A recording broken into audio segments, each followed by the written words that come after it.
I decided for this video to do a haul of some of the things that I got for Christmas and the books I picked up in January. As well as doing a haul, I will have details at the end of the video of a very excited Stephen King giveaway, so stay tuned for that if you'd like to be in with a chance of winning. So let's get started with some Christmas presents. First off, my lovely friend Shelley, who does Tales of Point Horror Book Club, I got this amazing Nightmare Before Christmas cookie jar. I think I might actually use it for stationery instead of cookies, so that I can display it somewhere in my room. I'm really excited about this one. I took part in a BookTube Secret Santa, and for my choice, Regina St. Clair got me a lovely writer's set. So it has things like ink and wax for melting to make stamps. So I think I'm going to have a lot of fun writing with these. Maybe write some letters and maybe use it to do some novel writing too. So I really love this present. Thank you, Regina. So the next thing I got was a Christmas present from my friend Mia Kushnier, who is an author of absolutely amazing books. You should definitely check those out. And it's a World of Dracula jigsaw with a gorgeous castle on it. Dracula is one of my favourite classics, so this is a perfect present for me. Next up, a present which I did pick myself, but I got from my husband's family Secret Santa that we do. Sam Bobblehead, look how cute he is, from Trick or Treat. And from my mum, again, which I picked myself, and she was quite surprised when she came to wrap it, a Ghostface Bobblehead. So these are going to look really great on my shelves. I've been trying to complete a few of my collections, my book purchases this month, and I realised that there's a Sookie Stackhouse book I didn't have, and in After Dead you get to find out what happened to some of the characters, because the end of the book was a little bit vague in some ways and you didn't really find out what happened to some people. So I'm looking forward to reading this one. I'll probably try and get to this early in 2023.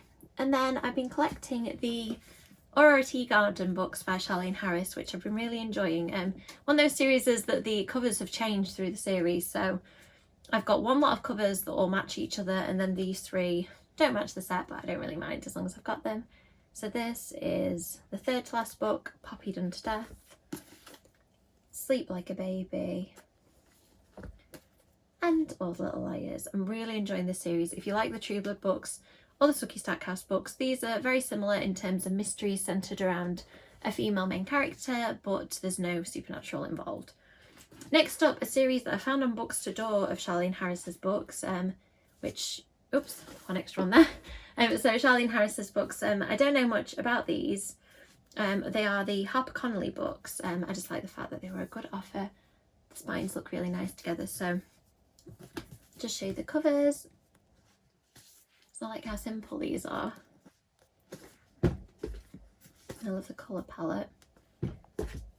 So I will be working my way through these. I think it's become clear that I'm going to read all of Charlene Harris's books up to date, just because I enjoy them so much, and I find they're really good for relaxing at the end of the day. So I think for the next few months there'll be a couple of Charlene Harris books on my list, probably the next year even, because she's written so many, until I've read them all. So next up, I've been thinking about YA books that I don't have copies of that I really loved, because I'm starting a YA book club this year.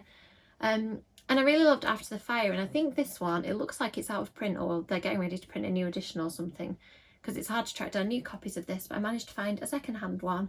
I read this on my Kindle. It's a brilliant contemporary YA about a cult, inspired by real events, and I think it won the YA Book Prize in 2018 or something like that, so definitely worth a read if you haven't picked this one up already. The next are three books that I got for Christmas. So The Society for Soulless Girls is a book that I've seen everywhere on social media. I love Laura Stevens' other writing. I've read her kind of contemporary, romantic, funny ones, so it'll be interesting to see what she does in more of a horror thriller context. I've heard is really, really good. And I've also got really into anthologies in 2022, so for 2023 I'm trying to pick up some more. This one is an anthology of folk horror, The Gathering Dark. Absolutely love the cover, and the whole design of this one is amazing.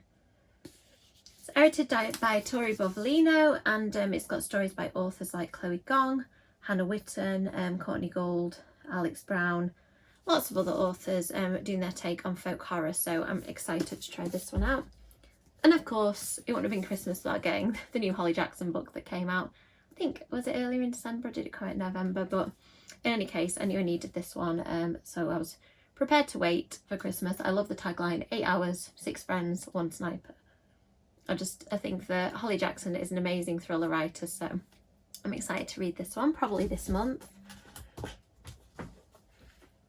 Another thing I've decided I want to do in 2023 is read more classics. I think I only read one in 2022, which was Carmilla, and I absolutely loved it. And I found classics in the past, some of them aren't super accessible for me, and they can be quite dense to read, but there's also some that I've absolutely loved. So I thought I'll try and broaden the authors I've read, and pick up some new classic ones, new to me, of course, not actually new. And I've been collecting these cloth-bound classics Penguin editions for a while, so I thought I'd try and get as many as I can in these editions. So we've got The Picture of Dorian Gray by Oscar Wilde. I haven't read any Oscar Wilde before, I don't think, so this will be a really good one to try. The Turn of the Screw. So many people, whenever I talk about classics, particularly Gothic, which is a particular area of interest of mine, people say that I should read this one. So I'm excited about it. I do think I know how it ends, just because it's become so prolific in other pop culture, but I'm looking forward to seeing how I get there. I have read Jane Eyre before, but it's been so long, and I've been craving those kind of remote mansion novels. So I'm reading Rebecca this month by Daphne du Maurier, and I thought I'd pick up Jane Eyre as well. So another book I got for Christmas is Small Spaces by Catherine Arden. Whenever I've been doing sprints, this book comes up as one that people think that I should read and I'd really love. I haven't read that much middle grade lately, so I'm looking forward to this one. I've heard it's very scary though, even though it's middle grade and aimed at younger readers. So another classic that I've heard is one that I should read is The Monk by Matthew Lewis. I think that it was Gav from How to Train Your Gavin that mentioned this one when he was talking about Gothic fiction. And from all the ones he mentioned, this was the one that I'd not read and sounded really intriguing to me. So the blurb says it is shocking, erotic and violent. The Monk is the story of Ambrosio, torn between his spiritual vows and the temptations of physical pleasure. His internal battle leads to lots of things. Content warning ahead. Yet this book also contains knowing parody of its own excesses as well as social comedy. That sounds quite dark. I think that that'll be a really interesting read. Next up, I have been trying to get more physical copies of books that I've enjoyed in the past on Kindle. So this one is the sequel to Anna Dressed in Blood, one of my favourite books of all time. Girl of Nightmares. It has been blurred by Cassandra Clare, and it says that Stephen King ought to start looking over his shoulder, and that's definitely true. These are really fun, scary YA horrors, some of my favourites, so I'm really glad to have the physical copy of this one now. So the next book is one that I was sent kindly by Usborne. It's described as being perfect to our fans of The King is Dead, which I definitely am, and it's been described as similar to Gossip Girl. On the back it says The Princess Diaries meet secrets, scandal and murder. Welcome to your new obsession. It sounds really good, so I'm going to make sure I get to this one soon because it comes out in April later this year. So next I have another book that is recommended to me that is a classic, which is The Haunting of Hill House. This, I have watched a TV show of it, but I've heard that the book is quite different, so I'll be interested to see what that is like. And finally, another book that I picked up because of YouTube. Somebody was talking about this on Sprint and I knew I had to have it. It is 12 new stories written by modern authors in the style of Miss Marple, which sounds really fun. So authors like Lucy Foley, Val McDermid, Karen McManus, Ruth Ware, Kate Moss have all written their take on Miss Marple in this anthology. So again, an anthology is something I'm trying to read more of, and Miss Marple, so it sounds really good. Next, I have done a huge purchase with my husband's help to try and complete my Buffy the Vampire Slayer and Angel book collections. I think I've done it, so at the end of the video I'll edit in a little pan across my shelves so that you can see how they look all together, but I'll show you the ones I've managed to pick up recently. There are various different series of Buffy books, so I don't know whether these ones come together. I think they've got fairly similar spines, so I've grouped them. I'll just show you the covers quickly so you can get an idea of the ones I picked up. There are a lot, so I'm going to move quickly. If you want to see them properly, you can feel free to pause them. And then we have another stack here. I'll just show you the spines of these ones so I'm not keeping you for hours and hours. And then we have some more modern Buffy books, like the Kirsten White chosen book. I think I have Slayer somewhere, so I've just picked up the other one in that duology. A couple more. I do remember reading Queen of the Slayers when it came out. That one was a little while ago. Haven't read this one. The Tales of the Slayer books. These are quite hard to track down. Not the cheapest, but I managed to get them in really good condition actually. Not too much money. I'll show you the covers quickly. So we've got that one.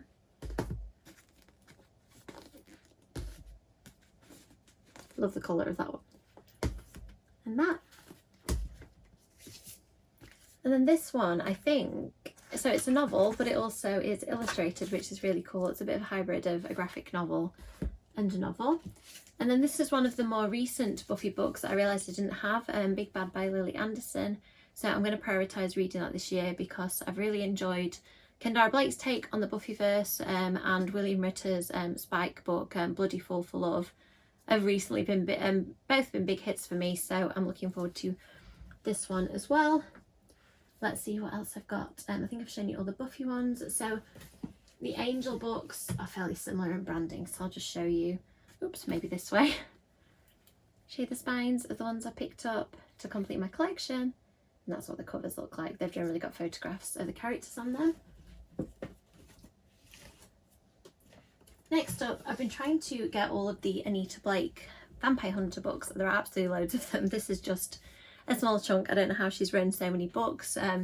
So I've got on my shelves already books 1 to 14 in the old editions, and then as far as I can tell the covers changed, so we've moved on to these red books with the red spines, and this is the stack that I've got to complete the collection. I am going to try and read all of these. I really enjoyed the few that I've read so far, so assuming that I carry on loving them just as much, I'm probably going to try and get through a whole lot of these.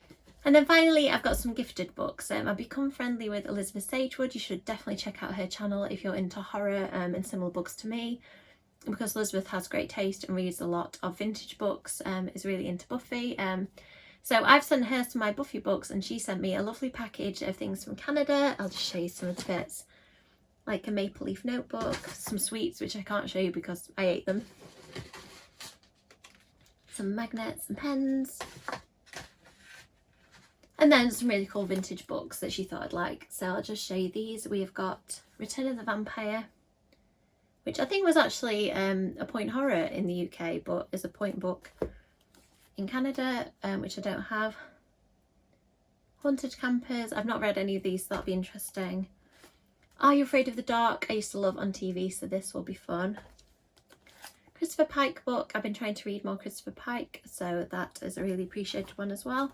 And Elizabeth knows that I like my haunted books. I do have some of this series for the UK actually, so it's nice to have the Canada one, or one of the Canada ones. Before I go, I've got one more little treat. As I mentioned in previous video, I'm trying to give away more books. So this month we have the special Waterstones edition of The Institute. I ended up with duplicate copies of this, so some lucky person can have my nice blue Spreaders version. All you need to do to enter this is make sure you subscribe to my channel, and please leave a comment. Maybe in the comment tell me your favourite Stephen King book, and I'll pick one lucky commenter and announce it by the end of this month. So I'll let you know if you've won and send you the book. Thank you so much for watching this very long haul video right to the end. Please let me know in the comments if you like the sound of any of the books, or if there are any that you think I should prioritise reading. As always, likes and subscribes are really appreciated, and I'll catch you in the next video. Bye!